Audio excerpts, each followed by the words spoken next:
அஸ்ஸலாமு அலைக்கும் வரஹ்மத்துல்லாஹி வபரகாத்துஹு. அன்புக்குரிய சகோதர சகோதரிகளே, இன்றைய காலகட்டத்திலே நாம் எல்லாரும் தேடக்கூடிய ஒரு அதிமுக்கியத்துவம் வாய்ந்த விஷயம் என்று ஒன்று இருக்குமேயானால் அது ஆரோக்கியமான வாழ்க்கை தான். நோய் நொடிகள் இல்லாமல், மருத்துவமனையினுடைய அதிகபட்சமான செலவுகள் இல்லாமல், படுத்த படுக்கையில் ஆகிவிடாமல், உடலினுடைய உள் உபாதைகளினால், உடலினுடைய உள் உறுப்புகளுடைய செயல்பாடுகளினால், அதனுடைய இயக்கத்தில் ஏற்பட்ட தடையினால் ஏற்பட்ட உபாதைகள், பிரச்சனைகள், இந்த மாதிரியான அடுக்கிக் கொண்டே போகலாம். எக்கச்சக்கமான நோய்களோடும் பிரச்சனைகளோடும் உடல் ஆரோக்கிய கேடோடும் இன்றைக்கு நிறைய மனிதர்கள் தவித்து கொண்டிருக்கக்கூடிய சூழலை நம்மால் பார்க்க முடிகிறது. அப்போ ஆரோக்கியம் இன்னைக்கு எல்லாத்துக்கும் தேவை. எல்லாரும் துவா செய்ய சொல்கிறார்கள், ஆரோக்கியத்துக்காண்டி துவா செய்யுங்க, இந்த மாதிரி நோய் இருக்குது, இந்த மாதிரி கஷ்டத்தில் இருக்கேன், என் மருத்துவ செலவு இவ்வளோ இருக்குது என்றெல்லாம் நான் சில விஷயங்களை கேள்விப்படுகிறேன். என்ன நான் மட்டுமல்ல, எக்கச்சக்கமான இமாம்கிற இடத்துல இப்படியான ஒரு கோரிக்கையோடு துவாக்கள் வருவதை பார்க்க முடிகிறது இல்லையா? இந்த காணொளியிலே நான் ஒரு முக்கியமான துவாவை சொல்லித்தரப்போகிறேன். முகமது ரசூலுல்லாஹி ஸல்லல்லாஹு அலைஹி வஸல்லம் அவர்கள் தினசரி ஓதிய துவா. இந்த துவாவினுடைய பரக்கத்தினாலே நிச்சயமாக அல்லாஹ் நமக்கும் ஆரோக்கியத்தை தருவான். என்ன துவா, எப்பொழுது ஓத வேண்டும், அதை எப்படி எத்தனை முறை ஓத வேண்டும் என்பதையெல்லாம் காணொளிக்கு உள்ளே நிறைவாக தருகிறோம். இன்ஷா அல்லாஹ் முழுமையாக இதை பாருங்கள், சிறந்த பலன் உங்களுக்கு கிடைக்கும் என்று நான் நம்புகிறேன். அன்பான சகோதர சகோதரிகளே, பொதுவாகவே முஹம்மது ஸல்லல்லாஹு அலைஹி வஸல்லம் அவர்கள் சொன்னார்கள், ஒரு மனிதனுக்கு ஈமானுக்கு பிறகு கிடைக்கப்பட்ட பெரிய பொக்கிஷம் என்ன அப்படின்னு கேட்டிங்கன்னா ஆரோக்கியம் தான் அப்படின்னாங்க ஸல்லல்லாஹு அலைஹி வஸல்லம். ஆமாம் தானே? உலகத்தில் காசு, பணம், செல்வாக்கு, வசதி எல்லாத்தையும் சம்பாதிச்சிடலாம். ஆனால் எல்லாத்தையும் சம்பாதிச்சு வச்சதுக்கு பின்னாடி அதை அனுபவிக்கிறதுக்கு நமக்கு ஆரோக்கியம் இல்லைன்னா என்ன புண்ணியம்? எல்லாம் இருக்குது ஆனால் எதையுமே தொட்டு பார்க்கக்கூடாது. எல்லாம் இருக்குது ஆனால் எதுக்கு பக்கத்துலேயும் போகக்கூடாது. எல்லாம் இருக்குது, அதை நீங்கள் மோந்து கூட பார்க்கக்கூடாதுங்க. அப்படின்ற ஒரு நிலையில் நம்முடைய உடல் கண்டிஷன் இருந்துச்சுன்னா எல்லாம் இருந்து என்ன புண்ணியம் இல்லையா? அப்போ அன்பான சகோதரர்களை, நிறைய நபர்களுக்கு ஆரோக்கியத்தை பற்றி உண்டான ஒரு அவேர்னஸே இல்லை. சொல்லப்போனால் அந்த ஆரோக்கியத்தை இழந்ததற்கு பிறகுதான், ஆஹா இப்படி செஞ்சிட்டோமே, இந்த மாதிரிலாம் செய்யக்கூடாதுன்னு சொன்னாங்களே செஞ்சிட்டோமே, இப்போ தவிச்சுக்கிட்டு இருக்கிறோமே அப்படின்ற மாதிரியான ஒரு நிலைப்பாட்டுக்கு வர்றாங்க. இப்ராஹிம் பின் அதுகம் ரதியல்லாஹு அன்ஹு என்று சொல்லக்கூடிய ஒரு சிறந்த இறைநேச பெருமகனார் அவங்க சொன்னாங்க, பொதுவாகவே எப்போ மனுஷனுக்கு அருள் புரியும்னா, எப்போ அல்லாஹ் நம் மீது வழங்கியிருக்கக்கூடிய அந்த அருள் கிருபை ஒருத்தனுக்கு விளங்கும்னா அதனுடைய ஆப்போசிட்டை பார்க்கும்போது தான் புரியும்னாங்க. ஒரு விஷயத்தினுடைய ஆப்போசிட்டை பார்த்தா தான் உனக்கு அல்லாஹ் எவ்வளோ பெரிய கிஃப்டை கொடுத்துருக்கான், எவ்வளோ பெரிய சிறப்பை கொடுத்துருக்கான், எவ்வளோ பெரிய அருளை நீ சுவைச்சிக்கிட்டு இருக்கன்றது புரியும். உதாரணமாக சொல்கிறேனே, வெயிலில் நின்னாதான் அதுக்கு நேர ஆப்போசிட் என்ன, நிழலினுடைய அருமை தெரியும் இல்லையா? கோடை காலத்துக்கு வந்தாதான் மழையினுடைய அருமை நம்மிலே பலருக்கு தெரிகிறது இல்லையா?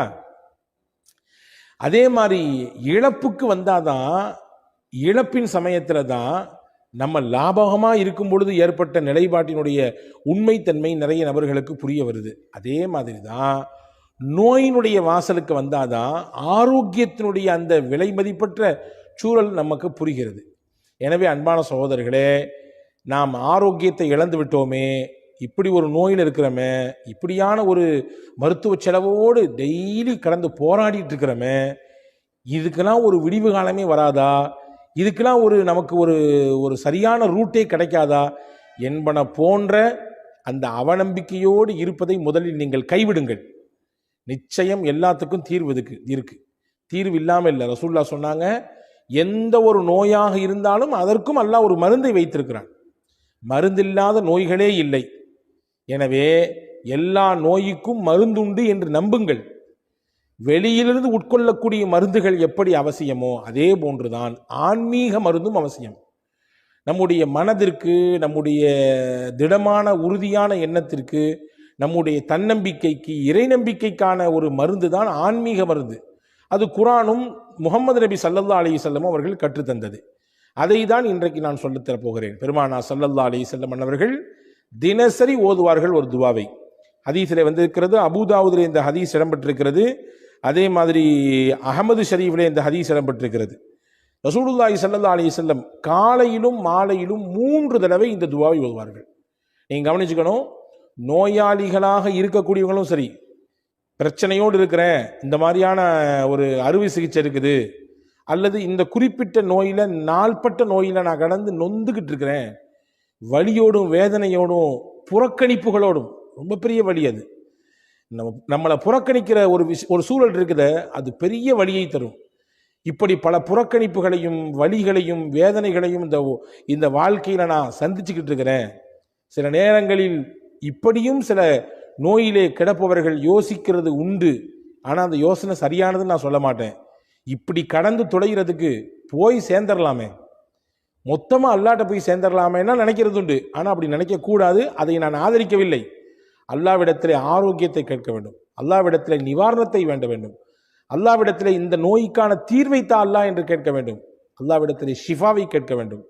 அதுதான் நமக்கு மார்க்கம் கற்றுத் தந்திருக்கிறது. நிச்சயமாக நாம் தொடர்ச்சியாக கேட்கும் பொழுது நிச்சயம் அல்லாஹ் தருவான். அதில் நம்பிக்கை இழக்கக்கூடாது. அப்போ ரசூலுல்லாஹ் ஒவ்வொரு நாளும் 3 தடவை ஓதுவார்கள். காலையிலே 3 தடவை, மாலையிலே 3 தடவை. என்ன, யாரெல்லாம் ஓதலாம்? இதை ஆரோக்கியமாக இருக்கிறவங்களும் ஓதலாம். நோயினுடைய வாசலுக்கு வந்துட்டோம், இன்னைக்கு தான் எல்லா ஊடுகள்லையும் எல்லார்ட்டையும் ஃப்ரீயாக வந்து இருக்கிற மாதிரி, பாக்கெட்டில் இருக்கிற மாதிரி சர்க்கரை நோய் வந்து இருக்குது இல்லையா? எத்தனை நபர்களுக்கு அவதிப்பட்டு கொண்டிருக்கிறார்கள். அதே மாதிரி தொடர் சிகிச்சைகள், சில நபர்கள் இப்படியான கஷ்டத்தில் இருக்கிறாங்க, டயாலிசிஸ் போன்ற தொடர் சிகிச்சையில் இருக்கிறாங்க. சில சகோதரர்கள் கேன்சர் போன்ற நோய்களுக்கு தொடர் சிகிச்சையில் இருக்கிறாங்க. சில சகோதரர்கள் இன்னும் சில சொல்ல முடியாத நோய்களுக்கு சிக்கி தவித்து அதனுடைய தொடர் மருத்துவத்தில் இருக்காங்க. மருத்துவம் செய்வது நம்முடைய பொறுப்பு, நம்ம செய்ய வேண்டிய விஷயம். அதே நேரத்தில் வல்ல அல்லாவிடத்தில் துவா செய்வது நம்முடைய கடமை. எனவே நோயில் அகப்பட்டவர்களும் ஓதலாம். நோய்க்கு இப்பொழுதுதான் முகம் கொடுத்திருக்கிறோம், துவக்க நிலைமை இது அப்படின்ற இடத்துல இருக்கிறவங்க ஓதலாம். இளமையில் இருக்கக்கூடியவங்க, நோயெல்லாம் பெருசாக எனக்கு எதுவும் இல்லை, அல்ஹம்துலில்லாஹ் அல்லாஹ் நல்லா வச்சிருக்கான் அப்படின்ற நிலைமை இருக்கிறவங்களும் முன்கூட்டியே முன்னெச்சரிக்கையாக அல்லாவிடத்திலே ஆரோக்கியத்தை வேண்டி இந்த துவா ஓதலாம். 3 தடவை ஓத வேண்டும். காலையில் 3 தடவை, மாலையில் 3 தடவை. ஸல்லல்லாஹு அலைஹி வஸல்லம் ஓதிருக்காங்க. என்ன துவா அது? டிஸ்கிரிப்ஷன்லையும் கொடுக்குறோம், வாய்ப்பு இருந்தால் ஸ்கிரீனிலும் உங்களுக்கு அந்த துவாவை தருகிறோம். அல்லாஹும்ம ஆஃபினி ஃபீ பதனி, அல்லாஹும்ம ஆஃபினி ஃபீ சம்இ, அல்லாஹும்ம ஆஃபினி ஃபீ பஸரி, லா இலாஹ இல்லா அன்த. ரொம்ப அழகான துவா இது. யா அல்லாஹ், என்னுடைய உடலுக்கு நீ ஆரோக்கியத்தை கொடு. யா அல்லாஹ், என்னுடைய செவி புலனுக்கு நீ ஆரோக்கியத்தை கொடு. யா அல்லாஹ், என் பார்வை திறனுக்கு நீ ஆரோக்கியத்தை கொடு. உடல் என்று சொல்றாலே எல்லா மொத்த அவயங்களும் உள்ள அடங்கிடும். ஆனால் எக்ஸ்பெஷலி ரொம்ப முக்கியத்துவப்படுத்தி ரசூல் ஸல்லல்லாஹு அலைஹி வஸல்லம் செவியையும் பார்வையையும் என்ன செய்கிறாங்கன்னு சொன்னால் முன்னிலைப்படுத்துகிறாங்க. பொதுவாகவே இந்த ரெண்டும் மனிதனுடைய உறுப்புகளை ரொம்ப முக்கியமான உறுப்பு. பார்வை இருந்தால்தான் பலதை பார்க்க முடியும், செவித்திறன் இருந்தால்தான் பேசுவதை கேட்க முடியும். இந்த ரெண்டுமே ஒரு விஷயத்தை கிரகித்துக் கொள்வதற்கு, உள்வாங்கிக் கொள்வதற்கான மிக முக்கியமான அவயங்கள், மிக முக்கியமான உறுப்புகள். காலப்போக்கில் சில நேரங்களிலே சிலருக்கு இந்த உறுப்பின் செயல்பாடு முற்றிலுமாக அருந்து போயிடுது. காலப்போக்கில் சில நபருக்கு பார்வை இல்லாமல் போயிடுது. காலப்போக்கில் சில நபர்களுக்கு செவிப்புலன், அந்த கேட்கும் ஆற்றல், அந்த திறன் இல்லாமல் போயிடுது. எனவே அதை முக்கியத்துவம் படுத்தி ரசூல் ஸல்லல்லாஹு அலைஹி வஸல்லம், யா அல்லாஹ், என் உடம்புக்கு நீ ஆரோக்கியத்தை தரணும், என்னுடைய பார்வைக்கும் என்னுடைய செவிப்புலனுக்கும் நீ கொடுக்கணும்னு கேட்டாங்க. லா இலாஹ இல்லா அன்த, உன்னை தவிர வணங்குவதற்கு தகுதியானவன் யாருமே இல்லை. இந்த துவாவை ரசூலுல்லாஹ் என்ன செய்வாங்களாமா, டெய்லி காலையில் 3 தடவை ஓதுவாங்களாம், மாலையில் 3 தடவை ஓதுவாங்களாம். இந்த துவாவை பற்றி எழுதும் பொழுது பெருமக்கள் சொல்றாங்க, யார் இதே நம்பிக்கையோடு ரசூலுல்லாஹ்வுடைய பரக்கத்தான நாவிலிருந்து வந்த துவா இது, ரசூலுல்லாஹி ஸல்லல்லாஹு அலைஹி வஸல்லமுடைய திருநாவினால் தினசரி மொழியப்பட்ட ஓதப்பட்ட துவா இது. அந்த நம்பிக்கையில், அந்த யகீனோடு எவர் ஒருவர் இந்த துவாவை தினசரி 3 முறை, காலையிலும் 3 முறை, மாலையிலும் ஓதி வருகிறாரோ, நிச்சயமாக அல்லாஹ் அவருக்கு ஏற்படுத்தி இருக்கக்கூடிய அந்த சுகவீனத்திலிருந்து மாற்றத்தை தருவான். அவருக்கு ஏற்பட்டு போயிருக்கக்கூடிய ஆரோக்கிய கேடிலிருந்து அவர் வெளியே வருவார்.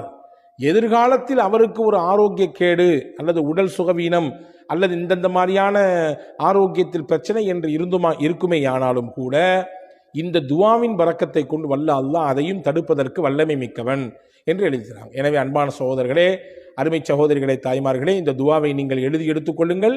ரொம்ப ஷார்ட்டான துவா தான், சிம்பிளான துவா தான். மனநமிட்டு கண்டிப்பாக ஓதி வருங்கள். எவ்வளவு பெரிய நோயாக இருந்தாலும், எவ்வளவு நாள்பட்ட வியாதியாக இருந்தாலும், படுக்கையில் கிடக்கக்கூடிய அடுத்தவர்களுடைய உதவியை தேடித்தான் இருக்க வேண்டும் என்ற நிலையில் இருக்கிற நோயாக இருந்தாலும் நிச்சயமாக அல்லாஹ் மாற்றுவதற்கு வல்லமை மிக்கவன். ஒரு விஷயத்தை மட்டும் நீங்கள் ஞாபகத்தில் வச்சுக்கணும். ஐயூப் அலைஹிஸ்ஸலாம் படுத்த படுக்கையாக இருந்தார்கள். படுத்த படுக்கையாக இருந்தாங்க. பல்லாண்டுகள் இருந்தார்கள். அவங்களுடைய உடம்பிலிருந்து அப்படியே புழுக்கள் வெளியாகும். உடம்பெல்லாம் அந்த துர்வாடையினால அக்கம் பக்கத்தில் கூட யாரும் இருக்கிறதுக்கு சகிச்சிக்கலை, அவங்கள வச்சிக்கிறதுக்கு சகிச்சிக்கலை.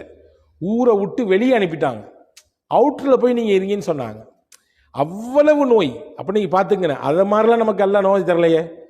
ஊரை விட்டு ஒதுக்கி வைக்கிற அளவுக்கு, வீட்டை விட்டு வெளியே போங்கடா, உங்கள் கூட நாங்கள் யாருமே குடும்பம் நடத்த மாட்டோம் சொல்லி மனைவிமார்கள்லாம் கூட ஓடிட்டாங்க, ரஹீமாமாவை தவிர. சொந்த பந்தம் யாரும் பக்கத்தில் வரல. அந்த மாதிரியான நோயெல்லாம் நமக்கு இல்லையே. அப்படி நோயில இருந்த சமயத்திலும் கூட நம்பிக்கை இழக்காமல், மனம் தளராமல், இந்த வார்த்தை நல்லா கவனிக்கணும், மனம் தளராமல், இறைவனின் மீது இருக்கக்கூடிய நம்பிக்கையே இழக்காமல் போராடினாங்க. வாழ்க்கைனா போராடணுங்க. போராடி இருந்தால்தான் நம்மிடத்தில் இருக்கக்கூடிய அந்த எதிர்ப்பு சக்தி அணு இருக்குதுல்ல, அது வீரியம் பெறும். எப்போ ஒருத்தருக்கு போராட்ட குணம் இல்லையோ அவர்கிட்ட இருக்கக்கூடிய அந்த எதிர்ப்பு சக்தி ஆற்றல் இருக்க குறைஞ்சு போயிடும். போராடணும், எல்லாத்தோடும் போராடணும். போராடத்தான் நம்முடைய இரத்தத்தில் இருக்கக்கூடிய அந்த சிகப்பணுக்களுடைய ஆற்றல் பெருகும் இல்லையா? எனவே அன்பான சகோதரர்களே, ஹஜ்ரத் அய்யூப் அலைஹிஸ்ஸலாம் போராடினாங்க. கடைசி வரையும் நம்பிக்கை இழக்காமல் இருந்தாங்க, மனம் தளராமல் இருந்தாங்க. அவ்வளவு பெரிய நோய் எந்த மருத்துவத்துக்கும் போல. தண்ணி எடுத்து குடிங்கன்னா இல்ல, அந்த தண்ணி எடுத்து தலையில் ஊற்றிக்கிங்கன்னா முடிஞ்சு போச்சு, எல்லா நோயும் முடிஞ்சு போச்சு. உள்ள தண்ணீரை கொடுத்தாங்க, உள்ள இருந்த எல்லா நோய்க்கும் உள் உறுப்புகள் எல்லாம் கொஞ்சம் அப்படி இப்படி இருந்துச்சு. இந்த தண்ணி போச்சு, எல்லாம் கிளியர் ஆயிடுச்சு. தண்ணி எடுத்து தலையில் ஊற்றுங்கன்னா இல்ல, தலையில் ஊற்றிக்கிட்டாங்க. வெளி உறுப்புகளில் இருந்த எல்லா நோயும் நல்லா போச்சு. அல்லாஹ் நாடினால் தண்ணீரை கொண்டு மொத்த நோயையும் ஒன்றுமில்லாமல் ஆக்கி விடுவான் என்பதற்கு அய்யூப் அலைஹிஸ்ஸலாம் மிகப்பெரிய சான்று. எனவே நம்பிக்கை இழக்கக்கூடாது, மனம் தளரக்கூடாது. நோயாளிகளுக்கு நம்ம சொல்லிக்கிட்டே இருக்க வேண்டிய விஷயம் தான். ஏன்னா நோய் வாய்ப்பட சமயத்தில் அதுதான் இழந்துருவாங்க, அதுதான் அவங்கள்ட்ட இருந்து போயிடும். ஏன்னா யாருமே கண்டுக்கிறது இல்லையே, யாருமே பார்க்கறது இல்லையே, யாருமே வர்றது இல்லையே, யாருமே நம்ம கூட பேசுறது இல்லையே, நம்ம படுத்து கிடக்கிறோமே, நம்ம பெட்டில் ஆயிட்டோமே. எல்லாரும் நம்ம நல்லா இருக்கும்போது வந்து பேசினாங்க, வந்து கூப்பிட்டாங்க, வந்து பார்த்தாங்க, 4 இடத்துக்கு நம்ம கூட்டு போனாங்க. இப்போ யாருமே வந்து பார்க்கறது இல்லையே, யாருமே வந்து பேசுறது இல்லையே அப்படின்ற ஒரு எண்ணப்பாடு அவங்க ஒரு குறிப்பிட்ட தடவை அதை திரும்ப திரும்ப யோசித்து தங்களுக்கு தாங்களே தாழ்வு மனப்பான்மை கொள்ளக்கூடிய சூழலுக்கு தள்ளப்பட்டுறாங்க. ஒரு பொழுது இழக்க வேண்டாம். யார் பார்த்தாலும் பார்க்காட்டியும், யார் பேசினாலும் பேசாட்டியும், நான் என்னை படைச்ச ரப்பிட்ட பேசிட்டே இருப்பேன். அவன் என்னையை பார்த்துக்கிட்டே இருக்கான், நிச்சயம் என்னை கைவிட மாட்டான். மனம் தளராமல் இருங்கள். இது நான் உங்களுக்கு சொல்வதனுடையாக எனக்குமே சொல்லிக் கொள்கிறேன். நாளைக்கு எனக்கும் ஒரு நோய் என்றால் நானும் இந்த எண்ணத்தோடு தான் இருக்க வேண்டும். மனம் தளராமல் போராட வேண்டும். இந்த துவாவை ஓதுங்கள். நிச்சயம் வல்ல அல்லாஹ் நிச்சயமாக அதிலிருந்து வெளியே வருவதற்கான வாய்ப்பை தருவான். வல்ல அல்லாஹ் உங்களுக்கும் எனக்கும் சிந்திக்கக்கூடிய, அதன்படி தொடர்ந்து செயலாற்றக்கூடிய நல்ல தௌஃபீக்கை, நாயகத்தின் வழியிலே நிலைத்து வாழக்கூடிய நல்ல வாய்ப்பை அல்லாஹ் உங்களுக்கும் எனக்கும் எல்லா மக்களுக்கும் வழங்குவானாக. ஆமீன். வஸ்ஸலாம்.